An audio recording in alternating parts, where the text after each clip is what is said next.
Bismillahirrahmanirrahim. Assalamualaikum warahmatullahi ta'ala wabarakatuh. Ismi Arif Hafizuddin bin Agus Salim Halmi.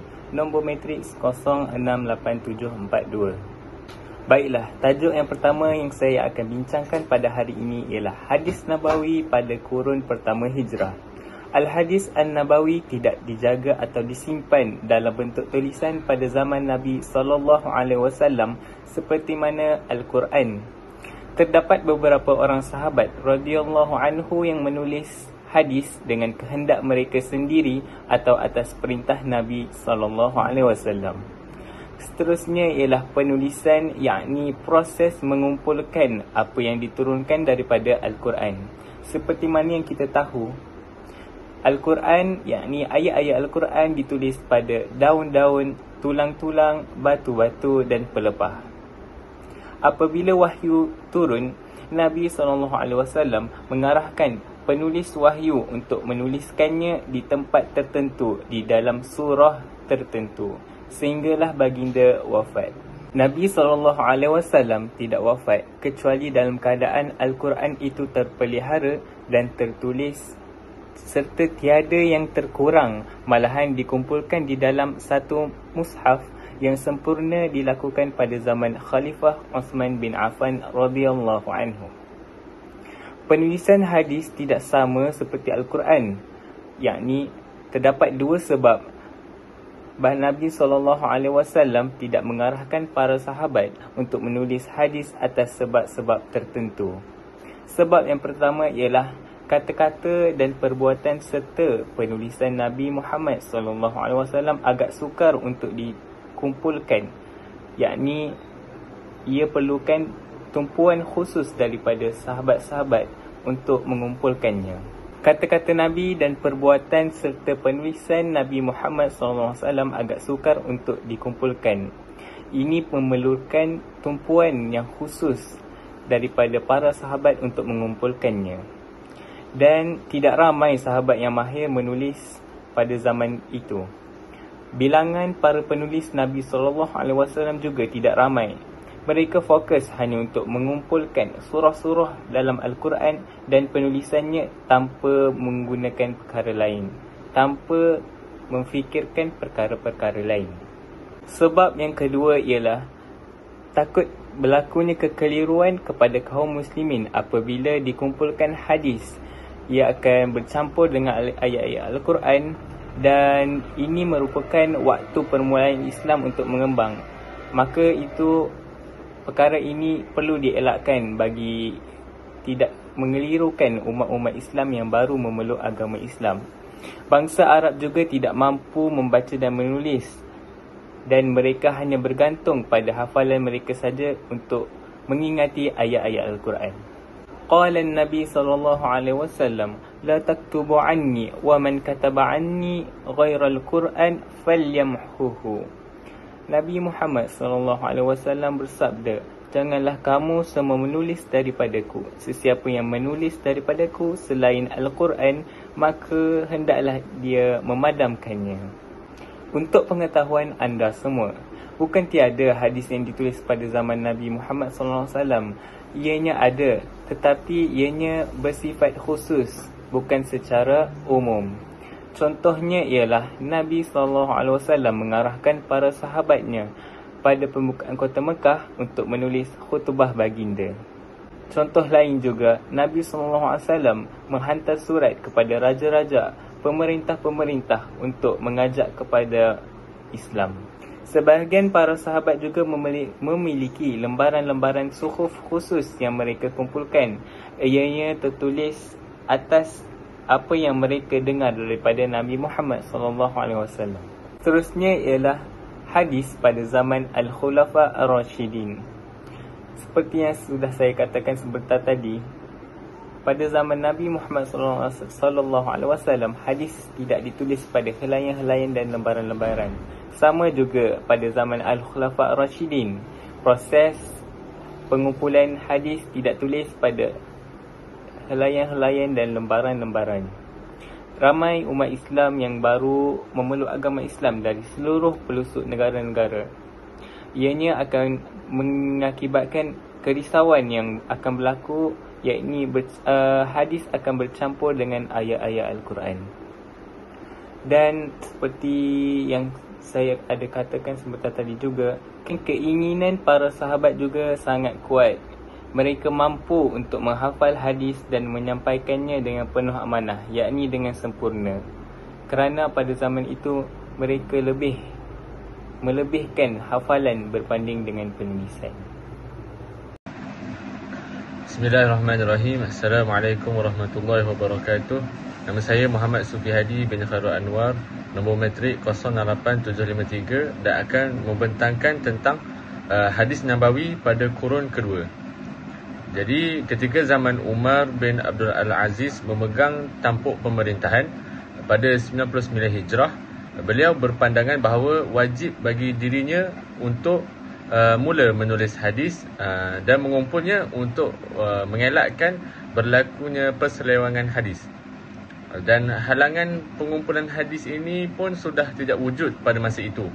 Beliau mengutuskan surat kepada Abu Bakar Ibnu Hazm Al-Ansari, pembantu di Madinah ketika itu, dengan arahan, lihatlah hadis Rasulullah sallallahu alaihi wasallam, tulislah, kerana aku khawatir hilangnya ilmu dan perginya para ulama. Itu antara pesanan yang ditinggalkan. Seterusnya, beliau mengutuskan surat kepada ulama-ulama di setiap wilayah dan menyatakan bahawa lihatlah kalian pada hadis Rasulullah sallallahu alaihi wasallam dan kumpulkanlah. Antara ulama yang diutuskan surat itu adalah Al-Imam Muhammad bin Muslim bin Shihab Az-Zuhri, iaitu seorang alim Hijaz dan Syam yang menyahut arahannya serta-merta dan mengumpulkan hadis penduduk Madinah serta menghantarnya kepada beliau dalam bentuk-bentuk lembaran, dalam bentuk-bentuk kumpulan lembaran. Ini adalah percubaan pertama untuk mengumpulkan hadis dan membukukannya secara sempurna. Bermula di tangan Al-Imam Az-Zuhri radhiyallahu an, beliau yang membuka jalan pada ulama selepasnya dan penulis-penulis pada kurun kedua hijrah, sehingga menyebabkan pembukuan hadis semakin aktif dan menjadi amalan para ulama. Kemudian pembukuan dan pengumpulan hadis semakin maju. Para ulama dan imam-imam berganding bahu merealisasikannya di pelbagai wilayah. Maka muncullah koleksi-koleksi hadis yang ditulis oleh Ibnu Jurayj, Abdul Al-Malik bin Abdul Aziz di Mekah, Ibnu Ishaq bin Yasar dan Malik bin Anas di Madinah, dan lain-lain lagi. Kaedah penulisan para ulama ini adalah dengan mengumpulkan hadis setiap bab ilmu di suatu tempat. Kemudian mereka menggabungkan bab-bab ini di dalam satu karya kitab yang disertakan dengan kata-kata para sahabat dan tabi'in. Hasilnya, penulisan pertama pada zaman ini diberikan dengan nama Muwatta, Musannaf dan Jami'.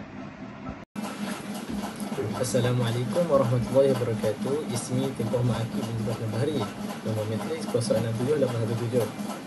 InsyaAllah saya akan ceritakan tentang hadis Nabawi pada kurun ketiga hijrah. Pada kurun ini, hadis Nabi SAW diasingkan pengumpulan dan penulisannya daripada kata-kata sahabat dan tabi'in. Muncullah Al-Masanid yang menggabungkan hadis-hadis setiap sahabat di suatu tempat tanpa mementingkan aspek topik, yakni yang terkandung di dalam hadis tersebut, seperti Musnad Al-Imam Ahmad, Musnad Ishaq bin Rahuyah dan Musnad Utsman bin Abi Saibah dan sebagainya. Kitab Al-Masanid ini tidak hanya mengumpulkan hadis sahih, malah turut mengandungi hadis-hadis yang lain seperti hadis hasan, dhaif dan pecahannya. Ini menjadikannya agak sukar untuk diambil manfaat daripadanya, serta kesukaran mengetahui hadis-hadis dalam suatu bab kecuali para ulama dalam bidang hadis. Tambahan pula, ia tidak disusun mengikut bab fiqh. Berkemungkinan inilah sebab yang mendorong Al-Imam Muhammad bin Ismail Al-Bukhari untuk menghasilkan karyanya menggunakan cara baru dan berbeza yang hanya mengkhususkan hadis sahih dan tanpa hadis-hadis yang lain. Beliau menulis kitabnya Al-Jami' Al-Sahih yang lebih masyhur dengan nama Sahih Al-Bukhari, seterusnya diikuti oleh ulama yang sezaman dan muridnya Al-Imam Muslim bin Al-Hajjaj Al-Qushairi dengan menulis kitab sahihnya yang lebih dikenali dengan nama Sahih Muslim. Al-Imam Al-Bukhari dan Muslim menyusun kitab-kitab mereka mengikut susunan bab fiqh. Cara penyusunan hadis mengikut bab-bab fiqh ini diikuti pula oleh ramai para ulama sama ada yang sezaman dengan mereka atau selepas daripada mereka. Para ulama ini menghasilkan banyak karya As-Sunnah. Karya yang masyhur antaranya As-Sunan Al-Arbi'ah, iaitu Sunan Abi Daud oleh Imam Abu Daud, Sunan At-Tirmizi oleh Imam At-Tirmizi, Sunan An-Nasa'i oleh Imam An-Nasa'i dan Sunan Ibnu Majah oleh Imam Ibnu Majah. Tetapi para ulama terkemuka ini tidak meletakkan syarat sahih dalam susunan mereka seperti yang dilakukan oleh Asy-Syaikhaini Bukhari dan Muslim dalam kitab sahih mereka. Maka akan didapati di dalam karya mereka hadis sahih dan selainnya. Walaupun begitu, kebanyakannya adalah sahih. Para ulama telah memutuskan bahawa kurun ini merupakan zaman terbaik As-Sunnah, maju dan penuh dengan pengumpulan dan penulisannya. Munculnya ramai ilmuwan hadis yang menulis karya serta penulisan yang hebat dalam hadis. Pada kurun inilah wujudnya Al-Kutub As-Sittah, 6 buah kitab utama hadis yang menjadi pegangan umat Islam. Setelah itu muncul ulama hadis dan tokoh-tokoh terkemuka serta berkembang aktif pengembaraan ulama dalam mencari hadis Nabi SAW. Penghujung kurun ini menyaksikan pengakhiran zaman pengumpulan dan penulisan hadis, juga pengakhiran kepada penghasilan bentuk baru dalam penulisan. Bismillahirrahmanirrahim. Assalamualaikum warahmatullahi wabarakatuh. Ismi Muhammad Amir Izzat bin Hasnan, nombor metrik 068749. Baik, hari ini saya nak terangkan tentang hadis Nabawi pada kurun keempat. Okey, kalau kita lihat pada kurun yang ketiga tadi, hadis Nabawi diasingkan pengumpulan dan penulisannya daripada kata-kata sahabat dan tabi'in. Dan kita dapat lihat pada kurun ketiga ini banyak kitab hadis yang dihasilkan. Contohnya kitab Al-Masani yang menggabungkan hadis-hadis daripada setiap sahabat. Dan pada zaman ini terdapat juga kitab Al-Jami' As-Sahih yang kita kenali sebagai Sahih Bukhari dan Sahih Muslim. Antara kitab-kitab lain yang ada pada kurun ketiga ini, yang dihasilkan pada kurun ketiga ini, iaitu Sunan Arba'ah, iaitu Sunan Abi Daud yang ditulis oleh Imam Abu Daud, Sunan At-Tirmizi yang ditulis oleh Imam At-Tirmizi, Sunan An-Nasa'i yang ditulis oleh Imam An-Nasa'i, dan Sunan Ibnu Majah yang ditulis oleh Imam Ibnu Majah. Baik, yang saya nak terangkan ini hadis Nabawi pada kurun keempat Hijrah. Hadis Nabawi pada kurun ketiga dan kurun keempat Hijrah ni tak banyak perbezaan, yang mana pergantungan para muhaddisin terhadap riwayat hadis An-Nabawi secara lisan pada kurun keempat ini semakin berkurang. Para ulama pada zaman ini menghimpunkan hadis-hadis yang terdapat dalam pelbagai kitab ulama terdahulu dalam sebuah kitab yang khusus. Mereka meringkaskan hadis-hadis dengan membuang sanadnya, atau mereka melakukan proses penyusunan semula, penambahbaikan dan sebagainya. Contohnya, kalau ulama pada kurun tersebut, kurun keempat tu, ingin memperkatakan tentang sanad, mereka akan mengambil pandangan dan mencontohi ulama kurun yang pertama. Ulama muhaddisin pada kurun keempat ini juga menitik beratkan pengriwayatan hadis-hadis dengan sanad-sanadnya mengikut cara ulama terdahulu. Artinya mereka ni tetap menjaga riwayat dan juga sanad. Dan ulama pada kurun ini juga mereka mahir dan berkemampuan tinggi dalam pengriwayatan dan pengkajian sanad-sanad. Ramai para muhaddisin pada kurun keempat ini yang lahir, tapi yang saya nak sebutkan ada 6 yang masyhur. Yang pertama ialah Al-Imam Ibnu Khuzaimah, yang mana dia menulis kitab Sahih Ibnu Khuzaimah. Yang kedua Imam Ibnu Hibban, yang mana dia menulis kitab Sahih Ibnu Hibban. Sahih Ibnu Khuzaimah dengan Sahih Ibnu Hibban ni merupakan sumber bagi hadis sahih. Yang ketiga Al-Imam Al-Bazzar, yang mana beliau menghasilkan Al-Musnad yang dikenali sebagai Al-Bahru Az-Zakhar.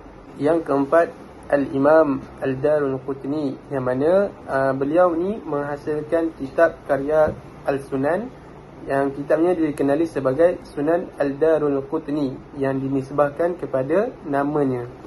Kedua-dua kitab Al-Bahru Az-Zakhar dan Sunan Al-Darulqutni ini dianggap merupakan sumber bagi mengetahui hadis yang memiliki kecacatan dan gharib.